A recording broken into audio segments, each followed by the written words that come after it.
OPB is my lifeline to the state, to the arts, to politics, to what's happening internationally. I love the Oregon Public Broadcasting Cornerstone Society. It is a very meaningful place to share my enthusiasm and my passion for OPB.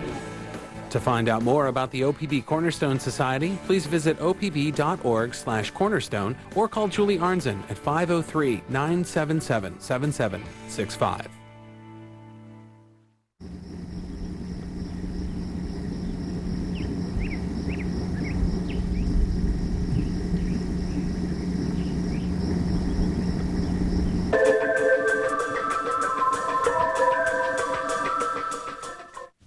The Collins Foundation.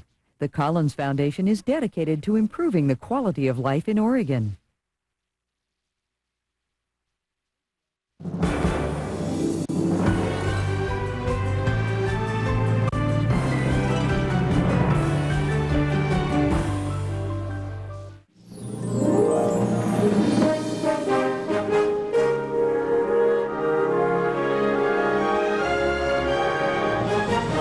Good evening, I'm Gwen Eiffel. On the NewsHour this Monday, our lead story, global piracy on the world's front burner after the U.S. Navy stages a dramatic rescue off the coast of Somalia. Ray Suarez reports. The rest of the day's news, Thailand in a state of emergency as protesters shut down a multinational summit. A shift in Cuba policy as the administration pokes holes in a decades-long U.S. trade embargo. Fred DeSam Lazaro reports from Nigeria on preventing polio. And Jeffrey Brown has our media unit look at new news alternatives to your daily newspaper. Major funding for the NewsHour with Jim Lehrer is provided by... Wow, that's it? It's got purples and greens. It looks very complicated. It looks like a little solar panel. This is what makes my computer tick, this little thing. This really allows me to connect with my family in Beijing. I couldn't teach my class without this. This is the thing that lets me make movies. Well, I think that's pretty fantastic that this little thing makes so much possible. The world is changing, and how we use energy today cannot be how we use it tomorrow. There is no one solution. It's not simply more oil, more renewables, or being more efficient. It's all of it.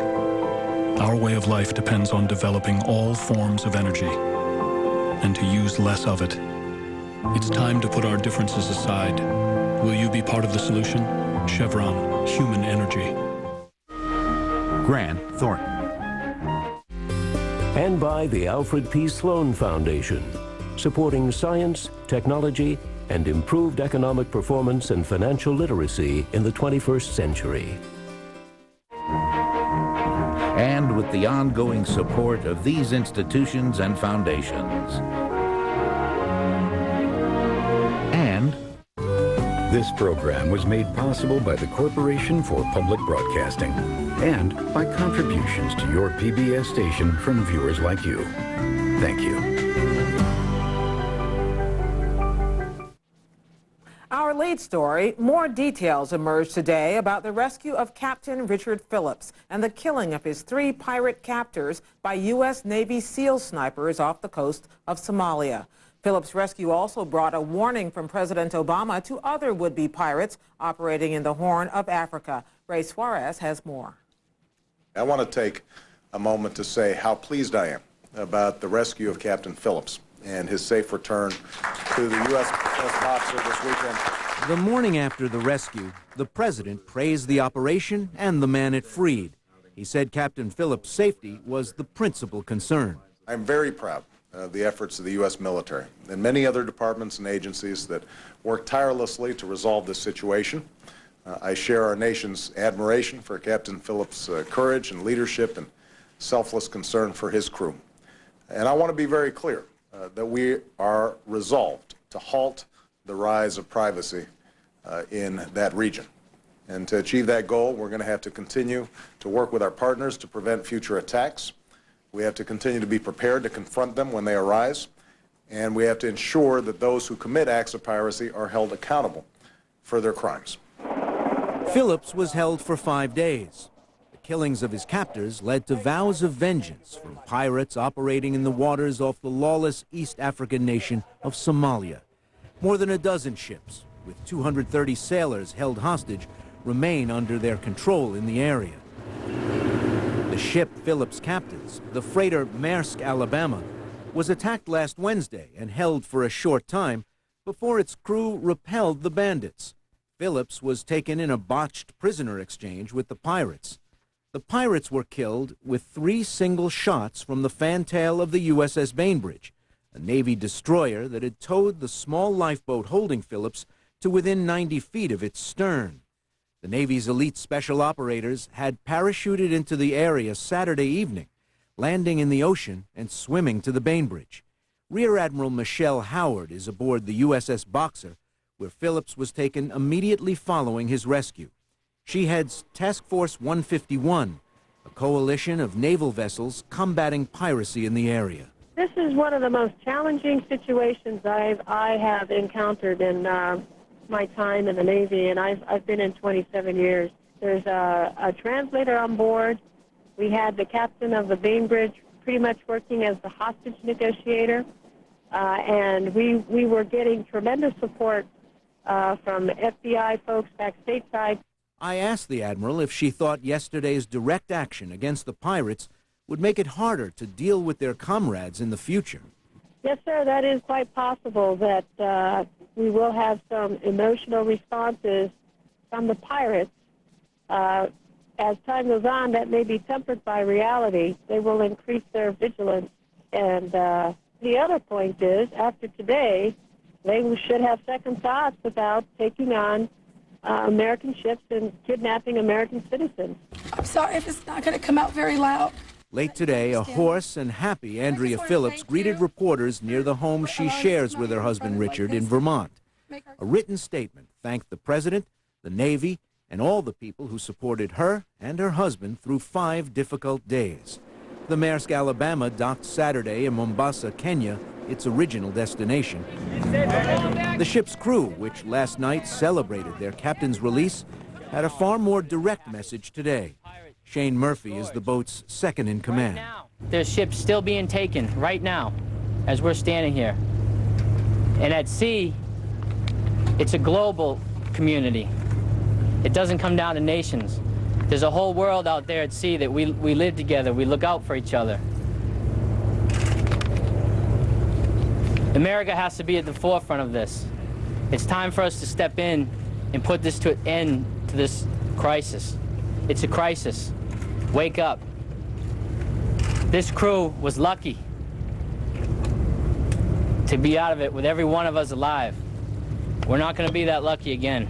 The piracy plaguing the waters off Somalia is a symptom of the wider chaos in the East African nation. Democratic Congressman Donald Payne, chair of a House subcommittee on Africa, was in Somalia today for meetings with the country's president and prime minister. As he left Somalia, mortars were fired at his plane, but the congressman escaped uninjured. An Islamist group called Al-Shabaab, loosely affiliated with Al-Qaeda, claimed responsibility. We get 2 views on protecting U.S. merchant ships from pirates. Peter Fromuth served in the State Department during the Clinton administration. Stephen Rademacher was in the State Department during the Bush administration. Peter Fromuth, why don't you follow up what the Admiral had to say? I'll ask you, as I asked her, whether this action by the Americans over the weekend, by the French last week to retake one of their vessels, in which pirates were killed in both actions, does it raise the cost, raise the risk for them on the seas? I think clearly it raised the cost this time. It raised the cost last week. It raised the cost when the Indians acted last fall. It raised the cost when the Danes did too. I think, however, we need to draw a line here. The U.S. has acted with great restraint, has moved very reluctantly to the use of force. And we've done that because, by and large, the pirates have not taken life. And as long as they do not take life, I think it's going to be prudent on both sides not to continue with the use of force. So to answer your question, I think it makes very clear to the pirates that if they do step across that line and apply force or appear to be about to use force imminently, then we are going to move into much more dangerous waters for the pirates. Stephen Rodemaker, now that the pirates may be getting the idea that they're more likely to die in these actions, might they be more willing to take life? I don't really buy the idea that these pirates got into this business thinking it was a safe profession. I think one becomes a pirate understanding that it's a high-risk proposition, that in exchange for running considerable risks, there are potentially great rewards. And for the pirates to discover that some of their fellows have been killed should come as no surprise to any of them. I don't think what has happened will have much of a deterrent effect on them in the future. I think this is just for them one of the costs of doing business. But let's bear in mind, they have been collecting millions and millions of dollars in ransom from these ships, and this in one of the poorest countries on earth. So for them, the risk-reward ratio, I don't think is much changed by what happened yesterday. What about the ships themselves? I think when Americans' attention was focused on the Maersk, Alabama, a lot of people realized for the first time that these ships were only very lightly armed and lightly defended. Should that change? Well, it may have to in certain parts of the world, such as off the coast of Somalia, where there's been a breakdown in law and order on the territory of Somalia, and so pirates are free to operate offshore. For the last century or so, except during wartime, our merchant ships have been able to travel without arming themselves. Historically, that was not the case. Merchant ships were often armed, and it may become necessary, should this problem persist, to resort to that kind of practice in dangerous waters such as the ones we have off Somalia today. Peter Fromuth, is that a good idea? I don't think so, no. I think you're very close to a slippery slope once you start arming. If a ship carries a couple of security guards with automatic weapons, your pirates are going to bring double that number with double the strength. If they have sort of light weapons, the pirates will always have heavier weapons. The pirates' capacity to escalate, given that they have a treasury somewhere between 40 and 80 million, is very, very considerable. And secondly, it's unwise to have a firefight on a deck of a craft which is often carrying volatile, highly explosive material, and the results could be catastrophic. You could have a catastrophic oil spill out in the Indian Ocean, or you could have a major loss of life. Remember, we have had very little loss of life. And thirdly, from the insurer's point of view, I think it's probably a calculated choice to, if you're looking at a cargo that's maybe worth $100 million, and you're looking at the potential for having to pay a ransom, a bounty of $750,000 or $1 million or $2 million, versus losing the entire cargo, that's not a difficult choice to make. So the insurers are probably, I would guess, going to be unwilling to see the arming of their insured craft. Well, I don't think we're going to eradicate piracy off the coast of Somalia by being nice to the pirates. I think we're going to have to be forceful with the pirates. Just because it may be dangerous to use firearms on certain ships doesn't mean it's dangerous to use firearms or have firearms present on all ships. The container ships, there's probably little risk of something exploding because of a stray shot hitting a container.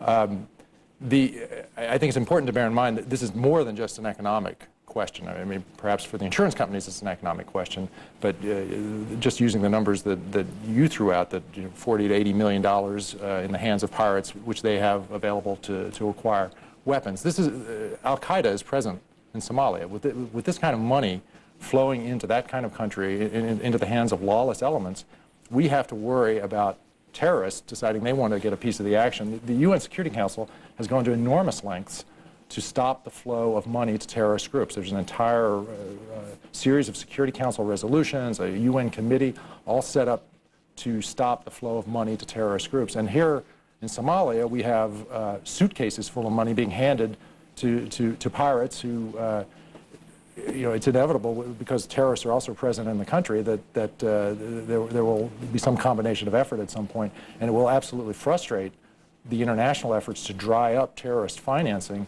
for cash to be handed over. Well, let me get a quick response from you, because you heard the second in command of the Maersk Alabama call this a crisis and say that the world better wake up. Do you agree this is a crisis? I think we're at the beginning of our crisis. If something's not done about it, yes, it will absolutely be a crisis. Peter Froman? Just a few points to Steve's note. Regardless of whether we're talking of a volatile cargo, if you have a container ship and you have a handful of guys, it's important to remember that the typical attack is a pod of pirates, 7 to 12. They will always have, unless you're talking about attacking the Indian Navy, they're always going to have an escalation advantage. So even if you don't have an explosion, you're going to have dead people on your deck, your dead crew, your dead protectors. Not a good thing. Secondly, maybe your sources are better, Steve, than mine, but the folks I talk to in the security community, in the Defense Department, intelligence community, continue to affirm that there is no evidence of Qaeda in Somalia. They do talk about, and this is covered in the press, Qaeda links between some of the personnel in Shabaab and some of the events in the 90s. But in terms of operational relationships, they're adamant. Thirdly, I think there really are a number of things you can do short of treating this as a new a new occasion for the use of massive force. Well, but might it mean eventually going ashore? Will a strictly ocean-based response to piracy work? Ray, I think onshore action cannot be ruled out. The Security Council, in fact, authorized it last December at our urging. In fact, it was unanimous last December. But it is, as Admiral Gorney, in fact, indeed, the commander of the fleets, of the Fifth Fleet in the area, has emphasized, you go on shore, either from the air or on foot, you will have the challenge of distinguishing your pirates from your non-piratical innocent civilians. Let me get a quick response to that same question from Stephen Rademacher. I wouldn't rule out the option, but we tried peacekeeping in Somalia in the early 1990s. It didn't work out well for us. The UN has been trying to recruit an international peacekeeping force to go into Somalia. In recent months, there are no takers. No one's interested in doing it. I think there are options offshore that may be equally effective in the absence of reestablishing the authority of the central government. It's possible to blockade ports. It's possible to set up quarantines where boats moving in and out of the ports are inspected, and ones that are clearly pirate vessels because they're carrying small arms and the kinds of things that fishermen don't need, they can be dealt with by those running the quarantine. Okay, I have to stop it there. Stephen Rademacher, Peter Fromuth. Gentlemen, thank you both. In other news today, thousands of troops in Thailand intensified their crackdown on anti-government protesters. The protests across Bangkok forced an East Asian summit to be postponed. The demonstrators support the former prime minister, who was ousted 3 years ago and lives in exile. We have a report from Nick Payton-Walsh of Independent Television News. It felt like a small war in Bangkok for the country's political future. Red shirt protesters taking on the army with petrol bombs and buses. They drive them straight at the troops. The army tried to get ready, but there's panic. They promised to shoot only in the air at the crowds, but this time we filmed them fire directly on the bus and protesters.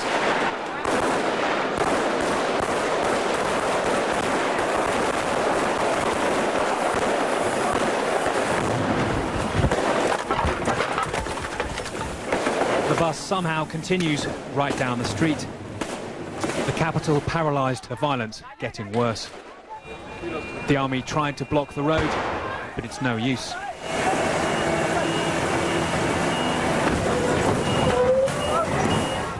The army today promised to use every means to end the chaos, but these fire trucks get hit by petrol bombs, so the troops charge.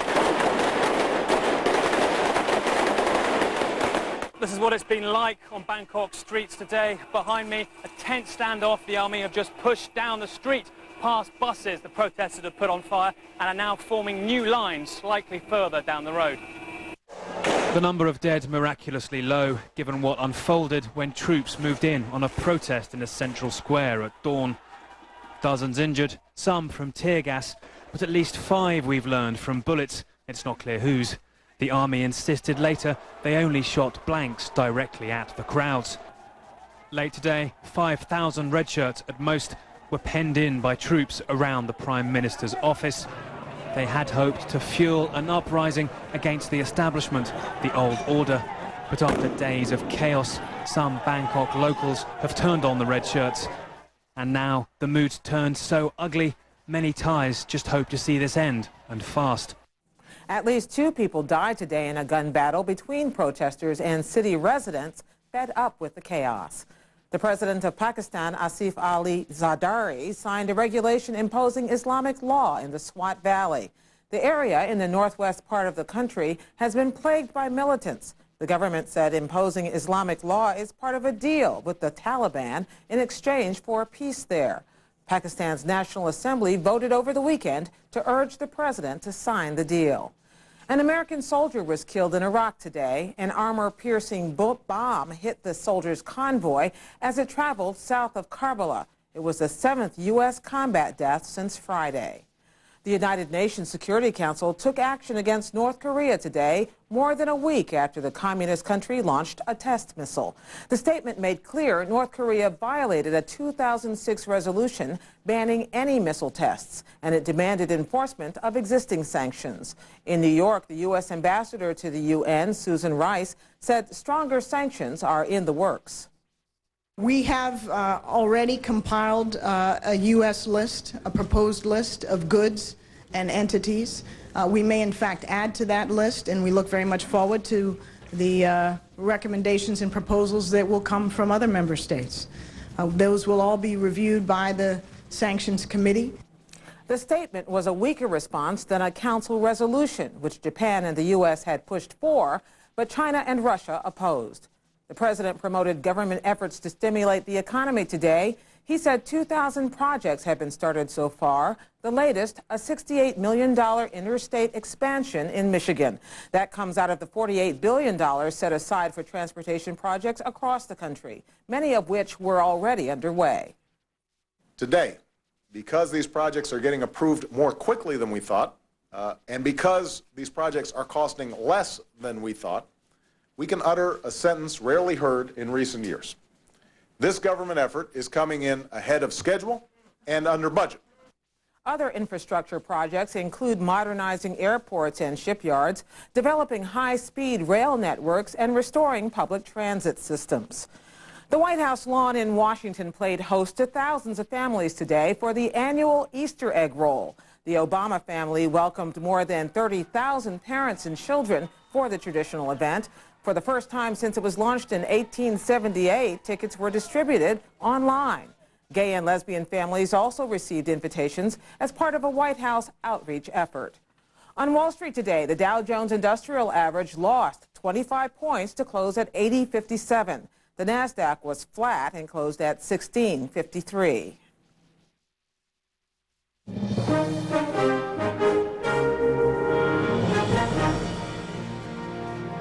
And still to come on the NewsHour tonight, lifting restrictions on travel to Cuba, preventing polio in Nigeria, and finding alternatives to newspapers. We begin our coverage of the Cuba story with this report narrated by NewsHour correspondent Kwame Holman.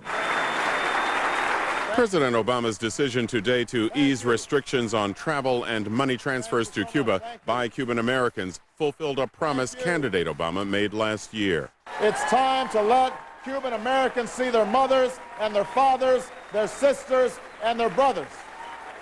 It's time to let Cuban American money make their families less dependent on the Castro regime. Currently, Cuban Americans are limited to 1 trip to the island per year and remittances up to $1,200. There are an estimated 1.5 million Americans with family members living in Cuba. Administration officials rolled out the policy this afternoon at the White House. It also expands the list of items that can be sent in gift packages to the island to include clothing, personal items, and other necessities. Additionally, the U.S. government will allow telecommunications firms to seek licenses to provide mobile phone, radio, and television services to people on the island. White House Special Advisor Dan Restrepo. This is modern forms of telecommunication to increase the flow of information to the Cuban people so that if anyone is standing in the way of the Cuban people getting information, it is the Cuban government, and it is not some outside technical problem that can be pointed to. Cuban Americans will be able to pay for relatives on the island to get those services. The Obama administration did leave in place the 47-year-old trade embargo against Cuba. Officials said they hope to use it as leverage to get the Castro regime to release political prisoners. Restrepo suggested today more changes might be coming. U.S. policy towards Cuba is not frozen in time. It's not frozen in time today. These are the steps that the president believes make sense to advance the cause of freedom in Cuba. Obviously, like all aspects of policy, you have to react to the world that you encounter. And so I don't think we shouldn't think of things as being frozen in time. U.S. policy toward Cuba likely will be an issue of much discussion later this week when President Obama travels to Trinidad for the Summit of the Americas. For more on the shift in U.S.-Cuba policy, we turn to New York Times correspondent Damian Cave reporting from Miami. Welcome back to the program, Damian. Thank you. How significant is it that the president did today? Well, it's a pretty strong reversal from 8 years of policy that the Bush administration had put in place. And some say it's the closest thing to engagement or to serious efforts at engagement since the Carter administration. This is basically an effort to find several different ways to connect Cubans here in Florida and throughout the country to Cubans on the island, but also it's a bit of an olive branch that will test the Cuban government to see what kind of response they offer. So what is the difference between what the Bush administration advocated in terms of this kind of contact and what we're now seeing from the Obama administration? Well, the Bush administration approach was basically get tougher. The idea was that any amount of money, any amount of travel that goes to Cuba basically benefits the regime more than it benefits the Cuban people. This approach is essentially the opposite. It's that, yes, the Cuban government may benefit a bit from remittances and from travel, but that at the end of the day, the Cuban people benefit more, and that that's where the focus should be. This is something that the Cuban American National Foundation is now talking about, and that the White House has picked up as well. Is the timing significant that it's happening now? Well, it seems to be an olive branch to the entire region of Latin America before the OAS conference. You know, for a lot of people in the region, Cuba is a bit of a test case for relations with the entire region. It's a litmus test, as one expert told me today, for the level of respect that they can expect from the United States government. The OAS being the Organization for American States Conference, which the president is heading to later this week in Trinidad. So if you are a Cuban American, what difference does the lifting of these rules make for you? And if you are a Cuban living in Cuba, what difference does it make? Well, I think if you're a Cuban American here, it means you can go to the island as much as you want and stay as long as you want. It allows for movement across the Florida Straits in a way that we haven't seen in quite a long time. In terms of money, allowing it to be unlimited opens the door not just to sending someone enough money to get food, but also the possibility of less reliance on government. Maybe new businesses could start. This is sort of the broad, biggest possibility. But the question that comes next is, what will the Cuban government do? Will they allow this sort of thing? And that's where the question, to answer your question in terms of how Cubans will be affected, part of it will depend on how the Cuban government reacts. At this point, they heavily tax remittances. They take a large chunk of that. If they increase that tax, cutting off some of the money they would get to Cubans on the island, it'll be interesting to see how this community here in Florida or elsewhere reacts to that and how the U.S. government reacts to that. But basically what we're talking about is a major change. Well, I'm curious about that, Damian, because if indeed this does, the Cuban government does tend to tax heavily whatever comes in, and for instance, a section of this allows greater telecommunications business to be set up between the United States and Cuba, how is this not benefiting the Cuban government, bottom line? Well, it's interesting. I was just at the Cuban American National Foundation in Little Havana, and they said, yes, we know it will benefit the Cuban government. We know that they will take a cut of this. But their belief is that if you can empower the Cuban people to be less reliant on the government, that at the end of the day, that's more important. That while it may prop up the regime is dying. And in fact, some people in Little Havana who I talked to, old-timers even, said, listen, the regime is broken, and this will just speed things up. So even people who have been staunchly against any relaxation in relations with Cuba in the past decades, they're now beginning to soften on that point? There's been a slow evolution of the community here. Part of it's demographic. There are younger Cubans who are new arrivals or the sons or grandsons of the old-timers. But there is also a sense of change, even among those who had been very aggressive in their stance. There's a sense that after 8 years or after the last 4 years of the Bush administration, it didn't work like they thought it would. And so there's some disgruntled people who feel that maybe it's time to try something else. Now, these are baby steps. It's not the end of the embargo. But the hope is that if this starts to lead to some progress, maybe some other things will be on the table. Has the president, during his campaign stops or any point last year, ever said he favors lifting the embargo? No. I mean, at this point, as one Cuban American told me, the embargo is religion. It's something that, no matter what the arguments are for or against it, it's something that is just kept in place and that everyone sort of agrees will be kept in place. And yet the logic of the embargo, which was that if you allow money to go into Cuba, it benefits the Castros, is being undermined by this new change in policy. And so in some ways it's this sort of vestigial organ of policy that no one wants to touch, and as some people here have said, it just doesn't matter as much as it used to. So the logic is that you can work around the embargo and keep it in place for those to whom it still is religion and something that they just can't let go of. Okay, so stopping short of the embargo, we just heard Dan Restrepo at the White House say, we do not want to be frozen in time. Our policy is not frozen in time. But short of lifting the embargo, why go this far and not farther? You know, that's something that is still kind of hard to figure out. I mean, I think the logic here is that we need to, the idea is to start small and see what the response is from the Cuban government. Even though the Cuban American community, which is still politically very powerful, has changed, there is a lot of people here who feel that giving too much to Cuba without a response would be problematic. And so this in some ways is just a couple of steps to see what the response is. The idea is that opening it up entirely, getting rid of the embargo, would be too much and would be considered reckless when we don't know what the impact would be. And finally, Damien, we have been hearing for some weeks now that some form of this was going to be coming. And of course, the announcement, or at least the leak about the announcement, happened fairly early in the day today. Has there been any response so far from the Cuban government to this? You know, I haven't seen any response to this. I mean, there have been some American lawmakers were in Havana recently, and they came home saying that the Cuban government was more willing to have dialogue than in the past. But, you know, this is still an unanswered question. What will the response be, not just in word, but in action? Damien Cade, Miami Bureau Chief of the New York Times, thanks a lot for joining us. Sure, you're welcome.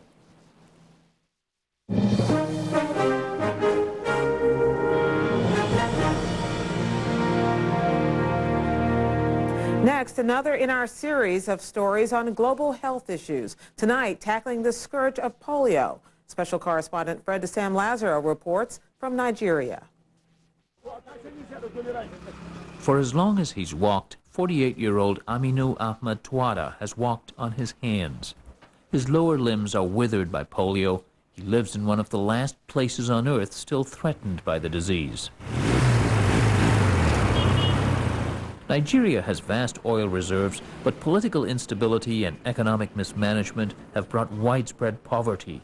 The average life expectancy is just 45. But Tuada's is a story of success against daunting odds. He has a thriving business in tricycles used by the handicapped. But he has a much grimmer message that he tries to get across to parents as he coaxes them to immunize their kids. I will tell them, do you want your son to be like me? Look at me. I am a polio victim. I cannot join police. I cannot join army. I cannot even join football. Polio is spread mainly through poor hygiene and sanitation, problems in so much of the developing world. But it is easily prevented with a course of oral vaccines discovered decades ago, which wiped out polio in the United States. In 1989, a campaign was launched to eradicate it worldwide. When the campaign began about 2 decades ago, polio claimed 350,000 victims spread across 125 countries. Today, that number is down to less than 2,000, and polio is endemic in just 4 countries: India, Pakistan, Afghanistan, and here in Nigeria. And only in Nigeria is the situation getting worse. The number is increasing every day. The number of polio patients is increasing. This hospital is in Kano in northern Nigeria, the polio epicenter. Physical therapist Faiza Gidado says they sometimes see 50 new patients a week, brought here to stem the paralysis. Normally we do infrared for them. That is the treatment over here, which will warm the place and thereby increase blood supply to the area. We also do electrical stimulation by stimulating the muscles, the weak muscles. The campaign against polio in Nigeria had been making progress, but about 5 years ago it began to run into opposition, which started in some mosques in this conservative, predominantly Muslim region. In 2003, not long after the U.S. invaded Iraq, a rumor took hold around Kano that the polio campaign was in fact a U.S.-led conspiracy against Muslims, that the vaccine would cause the children to become infertile. That rumor mill spread enough fear that several regional governments in northern Nigeria suspended their vaccination campaigns for as long as 13 months. We could not find any religious leaders willing to talk now about their opposition to the vaccine campaign. But Ibrahim El Khalid, an Islamic scholar, says African history is filled with injustices that make it easy to stir up suspicion and anxiety here. Even some doctors, even some scholars, some educationists, they believe it. So that's what brings all the problems. So people thought it was a plot by the American government to sterilize children. Yes, you know politics, how it is. They think America does not like Muslims. I'll do the patent this time just to show you. You go ahead. The campaign had to regroup, says Dr. Stephen Blount. He's with the U.S. Centers for Disease Control, a partner with several UN and private agencies and foundations in the immunization drive. We listened carefully to their concerns, took members of that community to see how the tests were done, and in fact, I think the vaccines here were actually produced in Indonesia, a Muslim country. And so that was an important step in counteracting some of the fear and increasing the acceptance at the level of the religious leaders. Now the vaccination campaign is again in full swing. Village by village, it begins with a town crier announcing the arrival of a vaccination team, urging parents to bring the young children in. Along with the oral polio vaccine, the children are also given a shot for measles, which still kills hundreds of children each year in Nigeria. Even with the blessings of religious leaders, experts say the campaign falls short in critical areas. For example, among frontline workers, most employed by local governments, there's often inadequate training, equipment, and motivation. Jonathan Majiagbe is with Rotary International, one of the polio campaign sponsors. Are the vaccinators able to reach the houses? When they reach the houses, do they get all the people in the house? Some people give us results that they've been to houses, when the truth is that they probably have not been there. And sometimes they get to a house too late.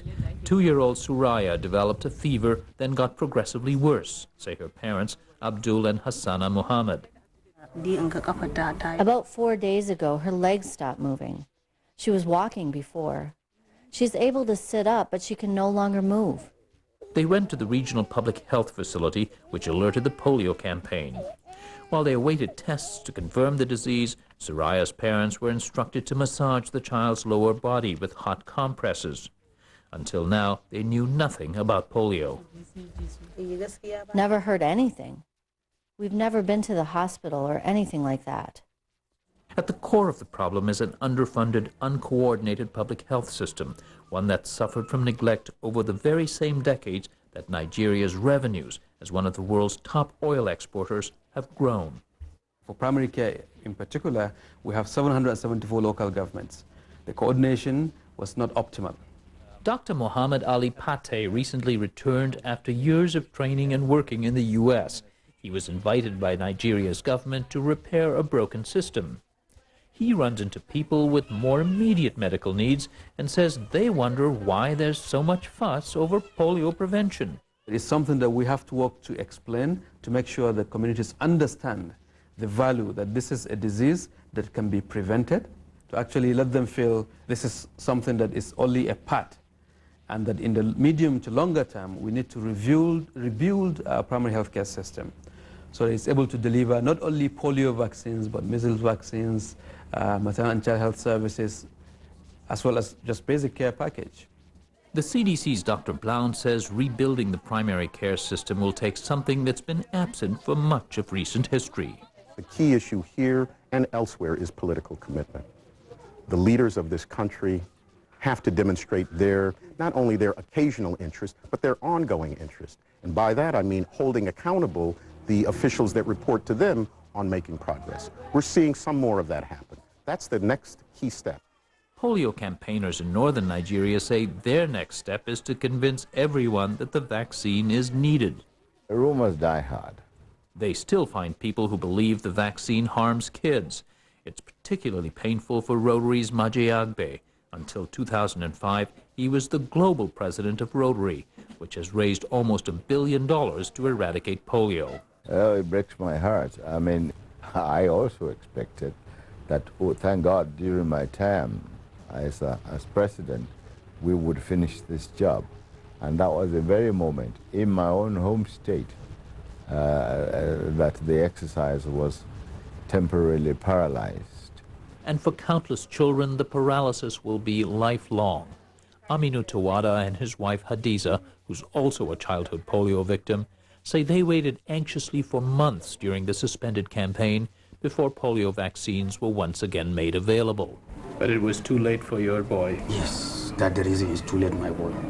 Tragically, their 6-year-old son Umar was infected, a victim as much of political squabbling and official neglect as polio.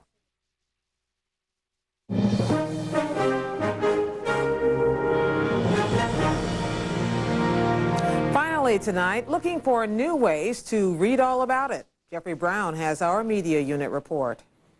Newspapers in trouble. It's a headline for our Times as papers across the nation are hit by declining readers and revenues and cut back on staff, pages, and coverage or shut down altogether. But there are at least the beginnings of another side to this story as journalists and in some cases investors set up independent online news sites. We look at several local news efforts now with Joel Kramer, former editor and publisher of the Minneapolis Star-Tribune. He's now CEO and editor of MinPost.com, a nonprofit online news and analysis website covering Minnesota.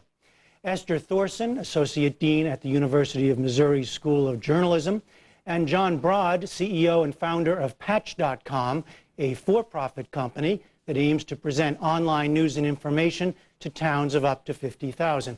Well, Joel Kramer, I'll start with you. Explain the idea behind MinPost and to what extent it fills a void or need that you see. The idea behind MinPost is to provide high-quality journalism at the metro and state level, and to do so on the internet, news analysis to be sophisticated, to aim for the serious news audience.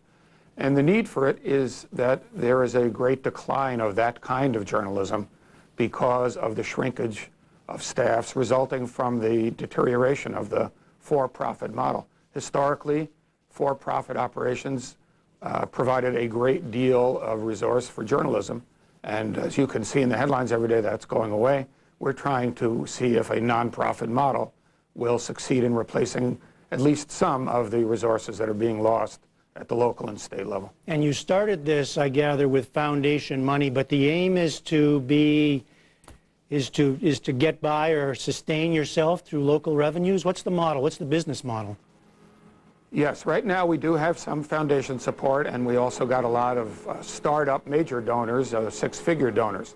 But our long-term model is to sustain ourselves with what I would call more operating revenues. That includes advertising, sponsorship, membership, fundraising events, perhaps syndication, the kinds of things that we should be able to keep bringing in every year without relying on foundations. Now, John Broad, you came to this from the investment world, I guess.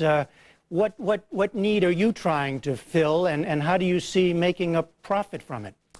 Yeah, well, Patch.com is a community-specific news and information company that combines professional, original content with community contribution to deliver the most important information to consumers, and that is community-specific news, events, announcements, volunteer opportunities, school information, business listings, etc. And I think the need here is really that as the major metropolitan dailies decline, they are unfortunately cutting back at the community-specific level, which really, in our minds, creates a void in the amount, the quality, and the access to news and information at that all-important community-specific level. But if you need to rely on advertising to get some kind of return for investors, what's different from what we're seeing with newspapers who are having increasing trouble through advertising? Sure, I think there's two things going on. First is that this is an incredibly low-cost model.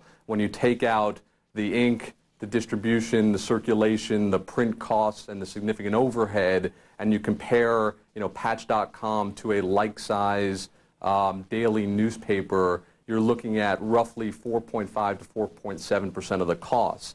And the second thing is that as eyeballs and advertising dollars migrate from offline to online, we are very confident that we can secure significant revenues to create a very profitable business over time. Now, Esther Thorson, you've been studying a number of efforts like this around the country. What do you see in terms of pluses and minuses? Start with the business model. Are these viable alternatives to newspapers? How should we think about them? Well, the online situation for newspapers, I think, or for newspaper-like products is not very encouraging because there's no real scarcity of opportunities for advertisers, local or national, to advertise online. There's just all kinds of places where they can go. So what's going to lead them to migrate toward online news products? That's a question we don't really know the answer to, and it's highly problematic. 80% of all advertising dollars online are spent in search. Not with banners, sponsorships, and so on and so forth. So that's a little bit of a negative. Explain search meaning search sites, search engines like Google and others? Exactly. Advertisers pay to be located in a particular page location, Google, Yahoo, etc. And then when somebody clicks and they're looking for shoes in Columbia, Missouri, bang, you hope your little store pops up at the top of the list, and you're able to make some sales from that. What about in terms of... oh, sorry, go ahead. I was going to say is that, so advertising online is really a problem. I mean, most of the advertising dollars in the newspaper business still go to the print product. So without a print product, it's really hard to see how you can have a long-term viable product. In terms of these, I mean, MinPost is great. I looked at Patch.com today, really interesting concept, great programming, and so on and so forth. The worry is just that the advertisers are not going to come and bring the dollars. Well, let me come back to, well, Joel Kramer first. Go ahead, respond to that.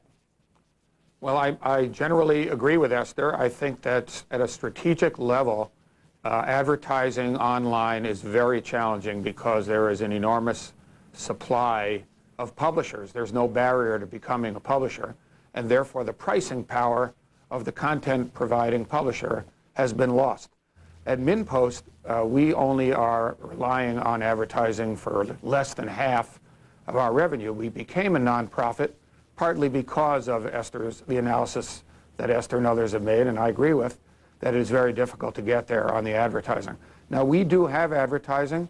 We capture a very good rate for our advertising, but we're small, we're more like a boutique shop, and when you get to be really big on the internet, it's very difficult to charge a decent rate for your ads because it becomes a commodity business. You're not, in fact, trying to cover the waterfront, so to speak, or be a comprehensive newspaper as the way we're generally used to it?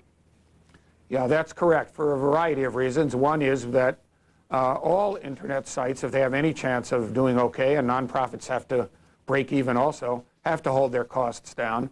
But in addition, we felt that being comprehensive was something that even in its weakened state, the newspapers still try to do. So we try to pick our spots, be more analytical, cover what others don't cover or where we have a different way of covering it. So we're actually more like an online daily news magazine than a full-service newspaper. And John Broad, in your case, what's the response to the problems with the model that Esther Thorson brought up?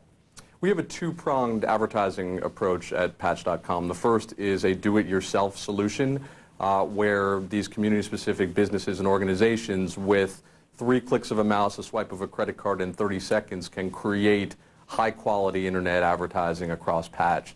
The second is we've got an ad sales rep who reps a cluster of Patch sites who both evangelizes the do-it-yourself model as well as takes orders for more traditional internet advertising. And we are very confident that with this two-pronged approach and with the migration, as I mentioned, of dollars from offline to online, and the fact that we are an incredibly targeted medium with very measurable results, will ultimately, as I mentioned, result in a profitable business for us. Well, Esther Thorson, what about editorial comment? What's lost and gained in what you see in all these experiments to try to find a new business model and a new way to make it and attract viewers or readers? Well, I think both of these experiments are absolutely terrific ones, but I think what I want to say here that's so important for people to understand is really exemplified by some research that we've just completed for Knight Foundation and Pew Charitable Trust. We looked at a representative sample of cities and towns across America, 47 of them, and we looked every place for startup companies like these, what kind of news were they providing, and so on and so forth. What we found was, number one, on average, there's hardly any of them on a per-city basis. And number two, the amount of news that they contain compared with their own city newspapers is very, very low. So my question is, you know, not just what kind of business model are we going to come up with, but how are we going to come up with a business model that allows us as citizens in a democracy to get the kind of local, rich, extensive, diverse information that we need. And right now, I don't see a model out there that's got. Joel Kramer, are you presenting or putting forth your Min post as a response to that very thing? Would you go that far? It's a response, but it's not a solution. You know, I used to be the publisher of the Star Tribune, and I still love what newspapers do, including the newspapers in the Twin Cities, and they're doing a very good job under extremely difficult circumstances as their resources shrink. But I do not believe that there will be a single substitute for what is being lost. I do think, however, that unless we figure out how to get the readers to pay for news, a great deal will be lost. I am not optimistic that we can keep anywhere near the level of local and regional serious journalism that we had in the days when publishers had pricing power. Some of it can be covered by philanthropy.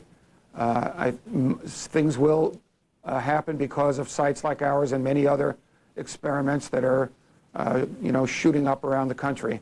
But unless the reader pays for news, there will be a lot less journalism 10 years from now than there was 10 years ago. All right, we will leave it there. Joel Kramer, John Broad, and Esther Thorson, thank you all very much. Thank you. Thank you. Thank you.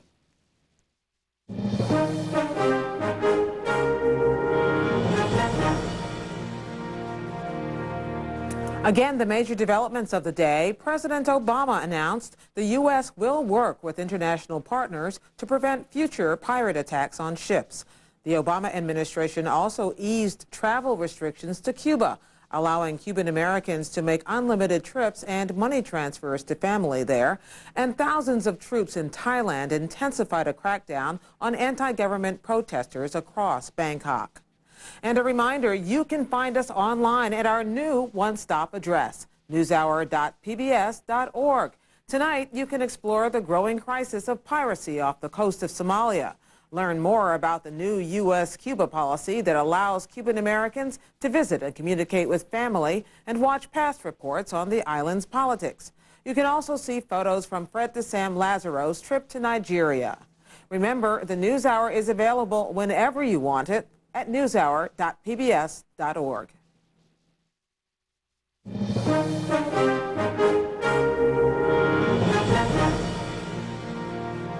And again, to our honor roll of American service personnel killed in the Iraq and Afghanistan conflicts. We add them as their deaths are made official and photographs become available. Here in silence are 14 more.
We'll see you online and again here tomorrow evening. I'm Gwen Eiffel. Thank you and good night.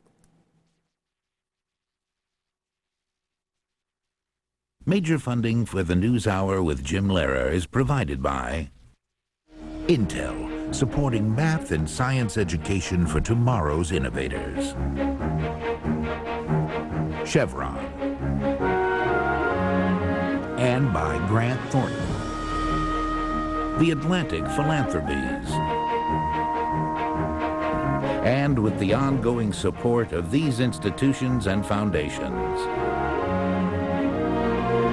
And this program was made possible by the Corporation for Public Broadcasting and by contributions to your PBS station from viewers like you. Thank you.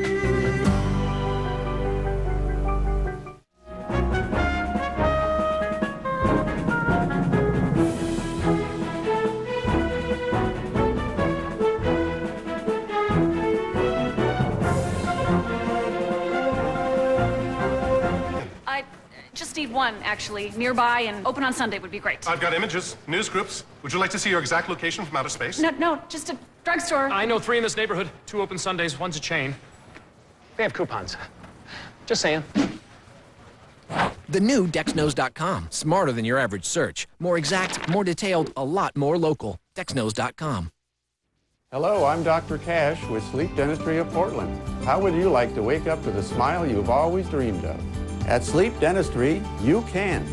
Most dentists offering sedation provide only light oral sedation. We, too, offer light oral sedation. However, our patients are most impressed by our IV sedation. You're comfortable and reliably unaware of the dentistry. If you need sedation or just a gentle dentist, we can help at Sleep Dentistry of Portland. Employee Pricing Plus Plus is in its final month at your Dodge dealer. You get our employee price plus a $2,500 cash allowance, which could all add up to over $6,500 in savings on a new Dodge Ram 1500 quad cab.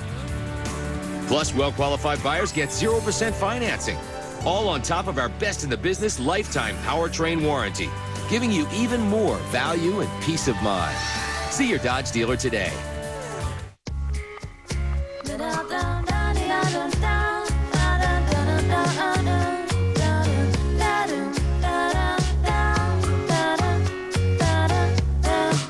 Enjoy one of life's little pleasures. Yoplait has a sweetly satisfying taste and creamy texture that you can't resist. Yoplait in 25 delicious flavors. It is so good.